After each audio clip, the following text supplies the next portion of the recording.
Hey everybody, Todd Michael Putnam here, just bringing another D&D Creative Table Designs adventure for D&D or Pathfinder or Dungeon Crawl Classics or whatever role-playing game that you do play.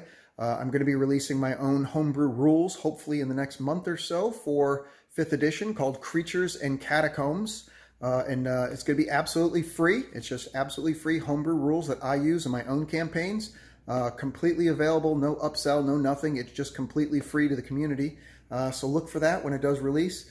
This is one of the adventures, or a portion of one of the adventures in one of the modules that I'm going to be writing for that.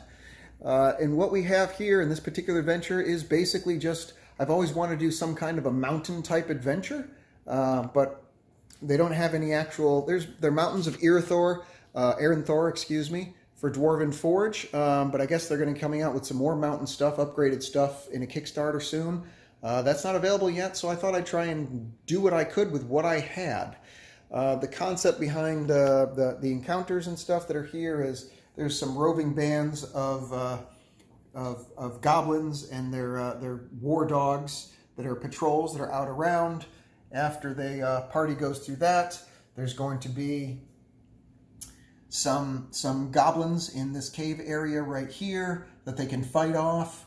And there's, of course, some little treasure in there. There's a natural staircase that goes up. And in this room here, it's natural enemies, or mostly natural enemies. There's a Rat King, big Rat King guy that's right there. And he controls swarms of rats. But also, symbiotically, there are bats that fly around up in the ceiling. And as soon as anything comes in and disturbs the cave, the bats kind of fly down and work to blind the foes, allowing the swarms of rats an easier time to overwhelm their intended victims. So the party will certainly have to deal with that.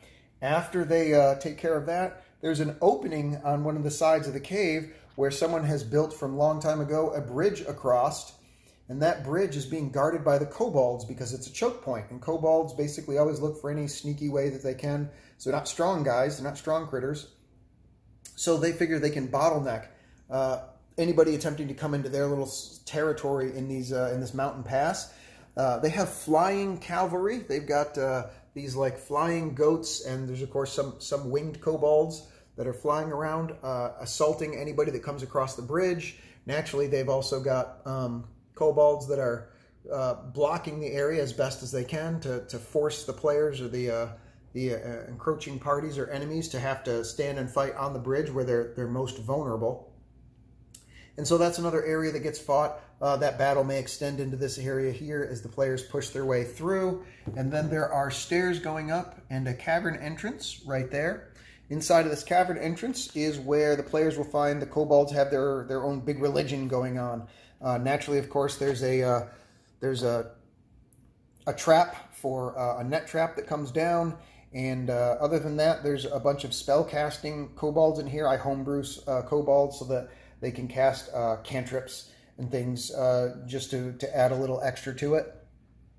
So this is their small little ritualistic cave area where they worship their deities. Once the players clear that out and get whatever treasure they can from there, there's a small opening, very small opening right there, large enough for kobolds to go in and out of, but they don't. They just block that area, and it's too small for this owlbear to get through, who's in the cave below.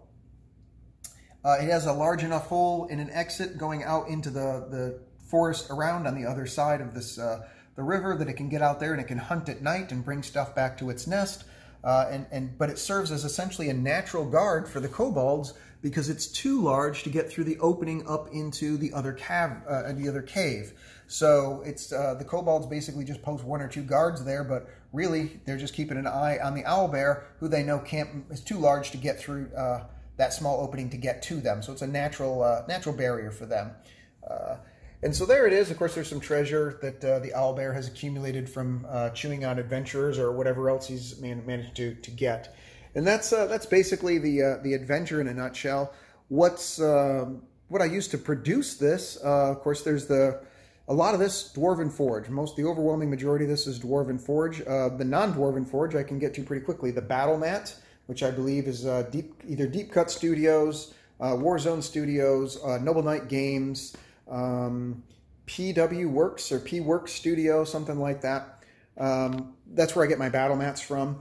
The river itself is from Pegasus Hobbies, and it's really cool. You just kind of snap it together, and whichever you can see, it's like a little sectional thing, and they snap together so you can make it whatever format that you like. And then pretty much the rest of it's Dwarven Forge. Of course, you've got the Dread Hollow Forest, which is just fantastic. It's all modular. You got to get those transition pieces, which are really hard to find. I was able to snag some up. I got real lucky when they came available. I was able to snag a bunch of those, and that makes the transition onto the floor pretty nice.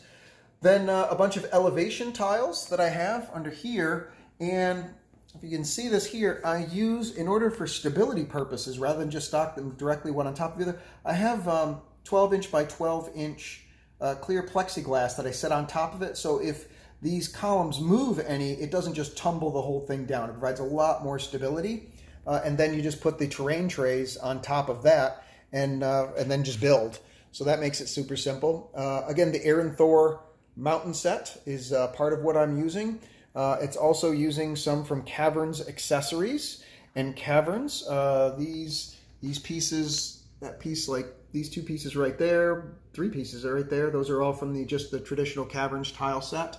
Then you got little pieces here from like the Caverns Accessory tile set. The first one, not Deep Cuts, not Caverns Deep, just the original one. And that's covers the overwhelming majority of it right there. Just elevation tiles and some large floor tiles. In order to help make this on the side, I took large floor tiles and leaned them up against the side of the building, and then just put some stuff across the bottom to provide a little extra stability. It's not the greatest, but it works. It gets the job done. It keeps it standing there. I bumped the table a few times and it hasn't knocked over, so that's good enough for now until they come out with their new Kickstarter. I'm excited to see what they come out with that. And that's it. That's what this adventure is. That's the basic idea of the encounters that the party would go through, and also how it was put together. So I'd love to hear your thoughts on it, what you think about some of the encounters or the way that it was put together. Hopefully it provides you some inspiration for some of your own builds that you can use that we'd love to see you share on D&D Creative Table Designs. And as always, thank you so much for watching, and let me know in the comments what you think. Take care, and may all your adventures be epic.